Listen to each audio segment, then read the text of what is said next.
Hello students, आपको audio और video notes की श्रृंखला में आपको सबसे पहला नोट्स दिया जा रहा है औद्यानिकी का अर्थ, परिभाषा एवं शाखाएं।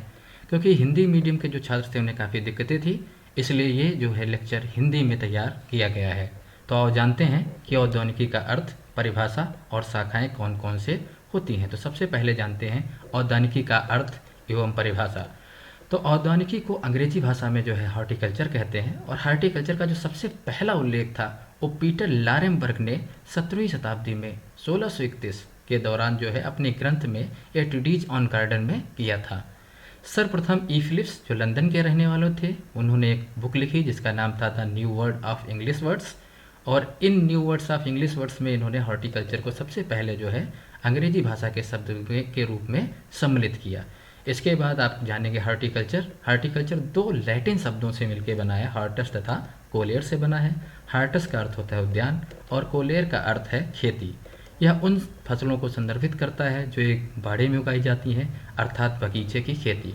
तो महाजनपद काल हो या वैदिक काल हो, वहाँ पे भी बगीचों का या उद्यान का जो है वर्णन किया गया है।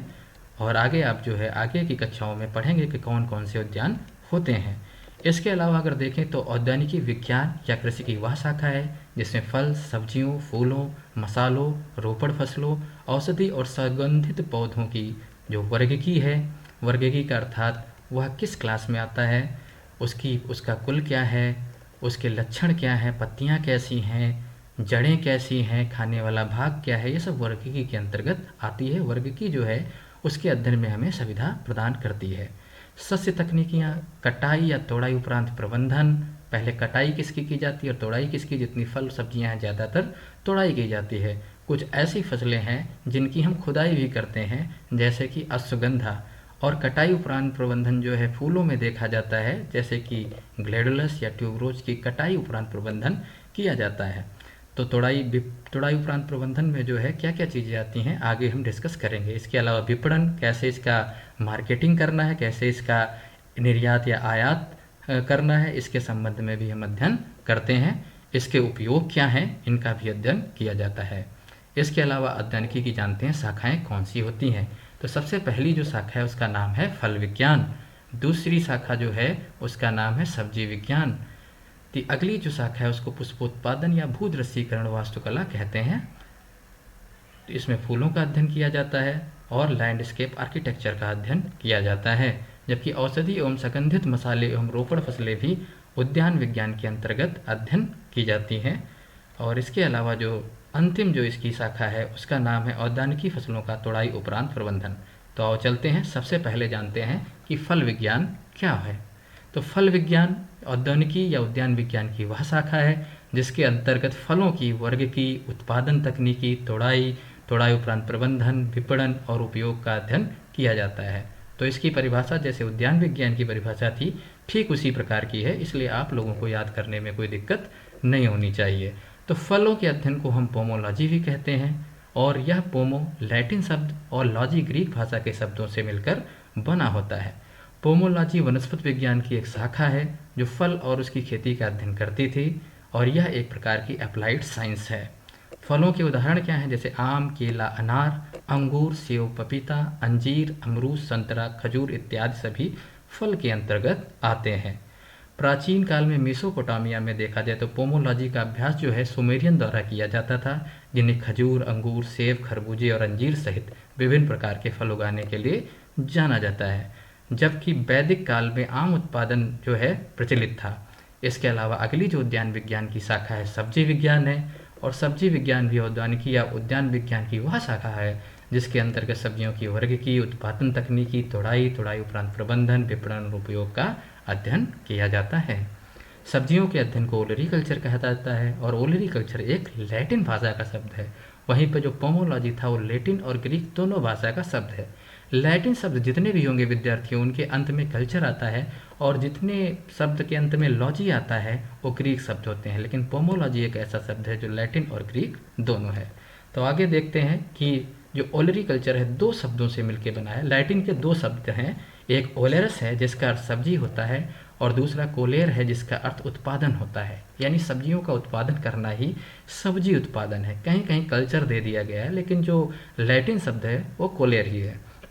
ओलरीकल्चर भी वनस्पति विज्ञान की एक शाखा थी जो अब कृषि की शाखा बन चुकी है और सब्जियों और उसकी खेती का अध्ययन करती है।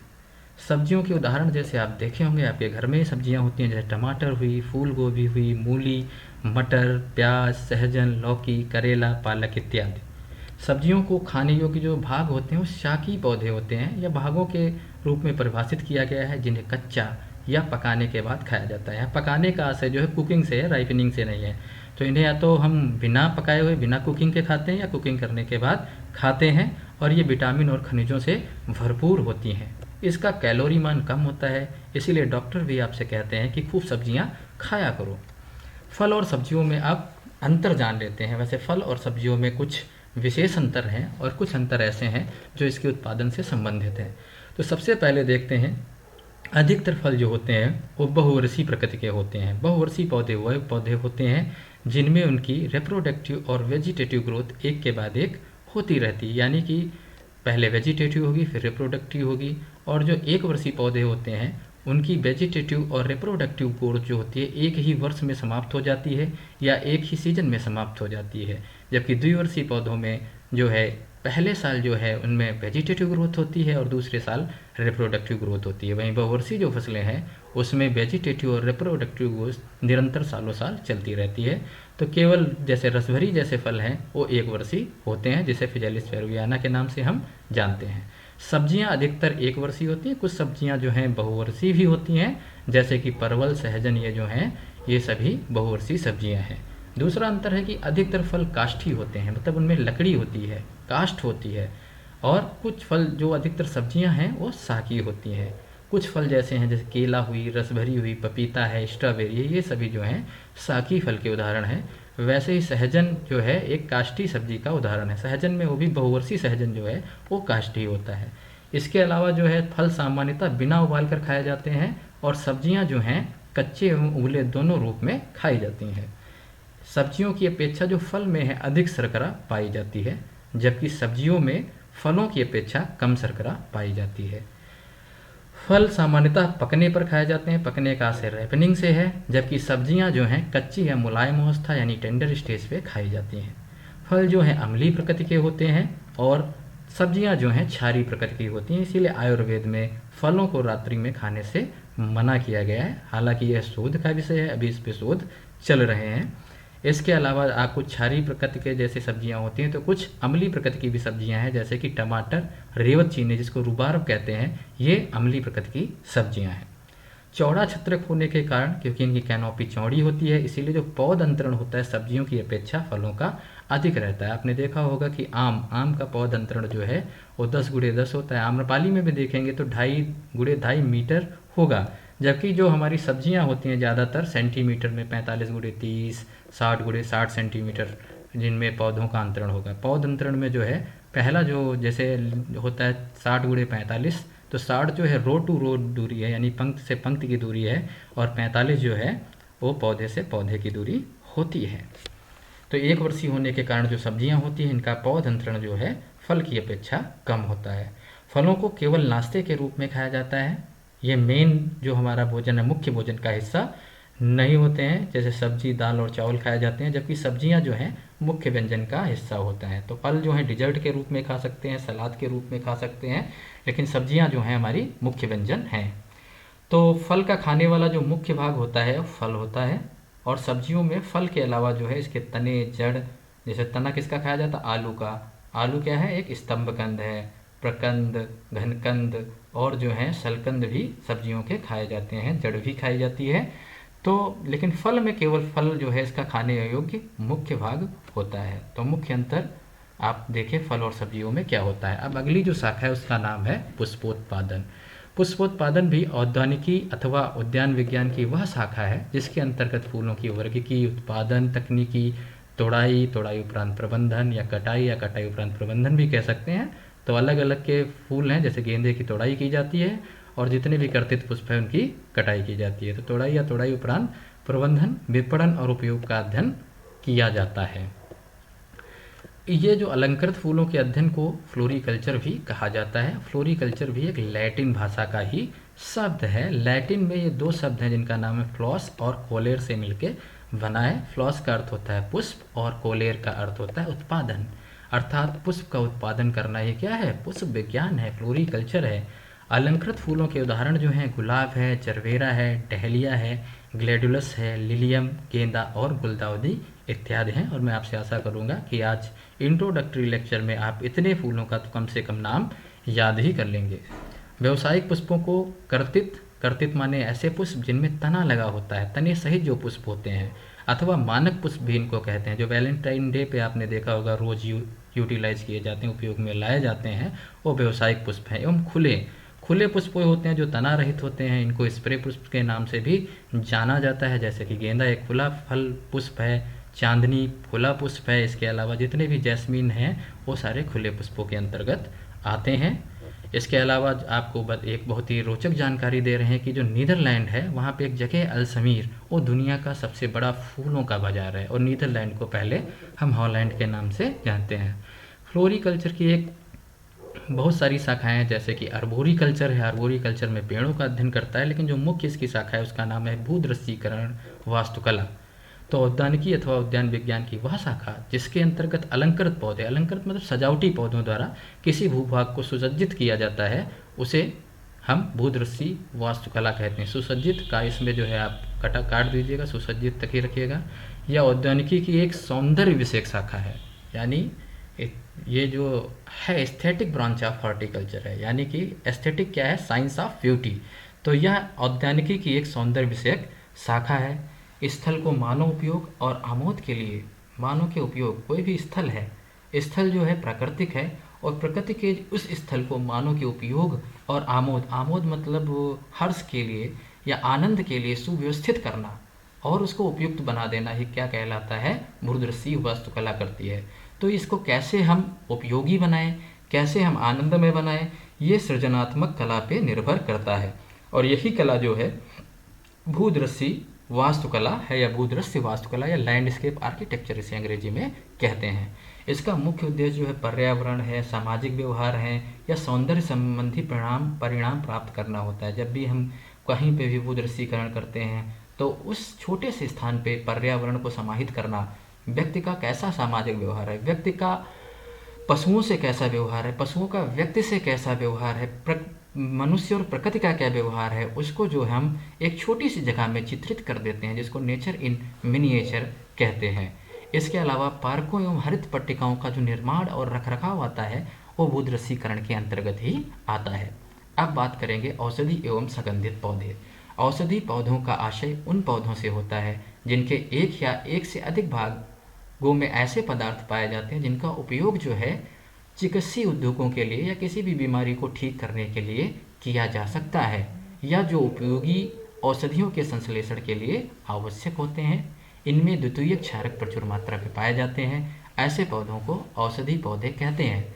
देखिए जितने भी पौधे हैं उनमें औषधि गुण, कोई सारे पौधों में कोई ना कोई औषधि गुण पाया जाता है, लेकिन उद्यान विज्ञान की शाखा में ऐसे पौधे जिसमें द्वितीयक क्षारक प्रचुर मात्रा में हो, कंसंट्रेटेड फॉर्म में हो, उनका अध्ययन किया जाता है। अब जानते हैं कौन प्रमुख औषधि पौधे हैं।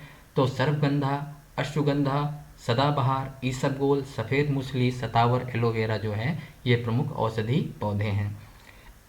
अश्वगंधा का उपयोग आपने अभी कोरोना के समय काफ़ी ज़्यादा जो है पेपर में पढ़ा होगा। इसके बाद आते हैं सुगंधित पौधे। तो सुगंधित पौधे वह पौधे होते हैं जिसमें सुगंधित यौगिक पाए जाते हैं। यौगिक क्या होते हैं? जब कोई दो तत्वों को एक निश्चित मात्रा में मिलाया जाता है तो उन्हें यौगिक कहते हैं, जिसमें मूल रूप से आते हैं सुगंधित तेल जिनको एसेंशियल ऑयल कहते हैं, जो कमरे के तापमान पर शीघ्र वाष्पशील होते हैं। ये सुगंधित तेल गंधयुक्त, वाष्पशील, हाइड्रोफोबिक और अत्यधिक सांद्रित यौगिक होते हैं। इन्हें फूलों, कलियों, बीजों, पत्तियों, टहनियों, छाल, लकड़ी, फलों और जड़ों से प्राप्त किया जाता है। उदाहरण के लिए जैसे मेंथा है, तुलसी है, चैती गुलाब है, लेमन घास है, पामारोजा, खस इत्यादि है। अब रोपड़ तथा मसाले वाली फसलें कौन कौन सी होती हैं? तो रोपड़ फसलें, ये फसलें बहुवर्षीय प्रकृति की होती हैं। जितनी भी रोपड़ फसलें हो पेरिनियल नेचर की होती हैं। सभी वाणिज्यिक फसलों का एक समूह है, और जितनी भी फसलें हैं वो वाणिज्यिक हैं, वो हम पर्सनल उपयोग के लिए नहीं उगाते हैं, केवल हम बिक्री के लिए करते हैं। तो ये कॉमर्शियल क्रॉप होती है जिनका उपयोग जो है हम अपने लिए नहीं, केवल जो है बाजार में बिक्री के लिए करते हैं, उन्हीं को कहते हैं हम वाणिज्यिक फसलों का समूह है, या इनको कैश क्रॉप के नाम से भी हम जानते हैं। ये प्रायः जो है देखा गया उष्णकटिबंधीय जो क्षेत्र हैं, ज़्यादातर ट्रॉपिकल क्षेत्र हैं।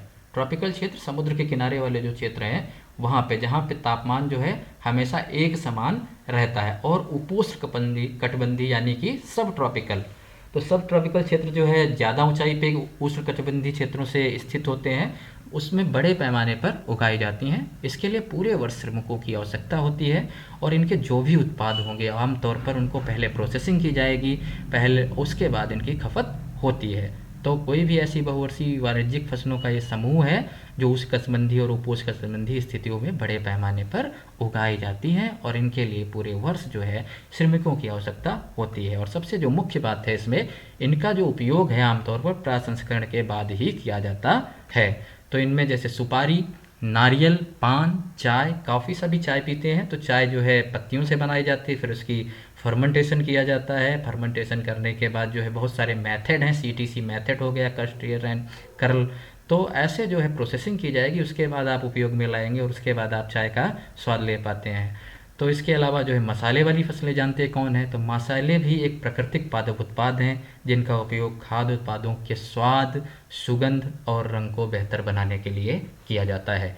इनका उपयोग जो है पेय पदार्थों में भी किया जाता है, जैसे शरबत है, शरबत क्या है, एक पेय पदार्थ है, शराब में भी यहाँ तक कि किया जाता है। और फार्मास्यूटिकल कंपनियाँ जो होती हैं वो भी जो है मसालों का उपयोग करती हैं। साथ ही कॉस्मेटिक और परफ्यूमरी उत्पाद होते हैं, जैसे सुंदरता बढ़ाने के लिए हम इस्तेमाल करते हैं, उनमें भी मसालों का उपयोग किया जाता है, जैसे कि काली मिर्च है, इलायची, जावित्री, जायफल, हल्दी, अजवाइन, जीरा, हींग इत्यादि।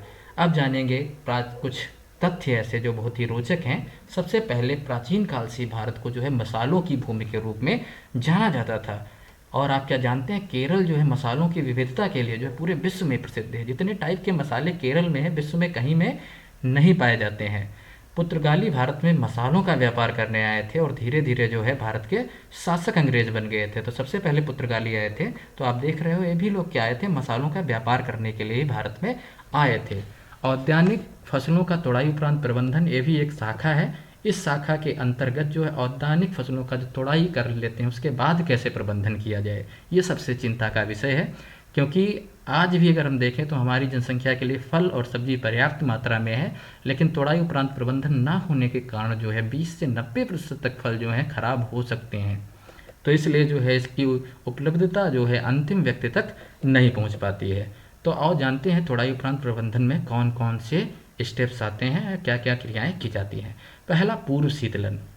Removal of feed heat is known as pre cooling. तो फीड हीट को हटा देना है पूर्व शीतलन कहलाता है। फिर उसकी सफाई करना, सफाई जो है हम पानी से करते हैं या फिर हम वैक्यूम क्लीनर से भी कर सकते हैं। इसके अलावा छटाई करना, छटाई जो है जो हमारे रोगग्रस्त या कीट से प्रकोप से प्रभावित फलों को हम छांट के अलग कर देते हैं, या जिनकी गुणवत्ता खराब होती है उनको छांट देते हैं। इसके अलावा चुनाई करना, आप क्योरिंग का नाम सुने होंगे, जैसे हल्दी है या अंडरग्राउंड जितनी भी वेजिटेबल्स हैं उनकी चुनाई की जाती है। इन सब पे जो है एक एक वीडियो मैं आगे बनाऊंगा आपके लिए, जिससे इन सबको अच्छी तरीके से आप समझ सके। इसके अलावा श्रेणीकरण, यानी कि उसके आकार के आधार पे, रंग के आधार पे, गुणवत्ता के आधार पे श्रेणीकृत कर देना। फिर उसे पैकिंग करना, पैकेजिंग। उसके बाद परिरक्षण करना। परिरक्षण करने का आशय यह है कि जब मार्केट में उनकी डिमांड कम हो, मांग कम हो, तो उस समय हम कुछ ऐसे पदार्थ बना लें जैसे जैम, जेली, मार्मलेड, और किसानों द्वारा जो है इनको बाद में बेचा जाए, या फलों को ही परिरक्षित कर लिया जाता है। जैसे आंवले का इस दिसंबर में जो है अभी सीजन चल रहा है, दिसंबर से जनवरी तक चलता रहेगा, इसको जो है परिरक्षित करके जो है आगे मुरब्बा बनाने के लिए उपयोग में लाया जाएगा। इसी तरीके से भंडारण करना, भंडारण की भी कई विधियां हैं, इन पे भी हम अलग से आपको वीडियो बनाएंगे। इसके अलावा परिवहन, कैसे ट्रांसपोर्ट करेंगे, किसान के खेत से बाजार तक कैसे जाए, क्योंकि जब तक मूल्य नहीं मिलेगा तब तक कृषि का कोई अर्थ नहीं होता है, किसान खुशहाल नहीं रहेगा। फिर बाजार विपणन कैसे करना है, बहुत सारी कंपनियां अच्छे से विपणन करती हैं, लेकिन आज चिंता का विषय है कि किसान अपने प्रोडक्ट का जो है बहुत कम विपणन कर पाता है और बिचौलिए ज़्यादा पैसे ले जाते हैं। इसका अध्ययन किया जाता है। तो आप औद्यानिकी की सारी शाखाओं के बारे में जान चुके होंगे। आप यहाँ पे देख रहे हैं कि पोमेग्रेनेट की पैकेजिंग के बारे में बताया गया है। ये यहाँ पे ग्रेडिंग हो रही है, ग्रेडर्स लगे हुए हैं और आप यहाँ पे देख सकते हैं अचार बनाया गया है। तो ये जो सारी चीज़ें हैं ये जो है तोड़ाई उपरांत प्रबंधन के अंतर्गत आती हैं। आशा है ये वीडियो आपको पसंद आया होगा। ज़्यादा लंबा वीडियो ना हो, आप इसे सुचारू रूप से देख सकें। इस वीडियो में इतना ही, और आप अपना ज़रूर फीडबैक कमेंट के माध्यम से दीजिए, जिससे कि आगे भी वीडियो बनाते समय बातों की सावधानियाँ रखी जा सके। धन्यवाद।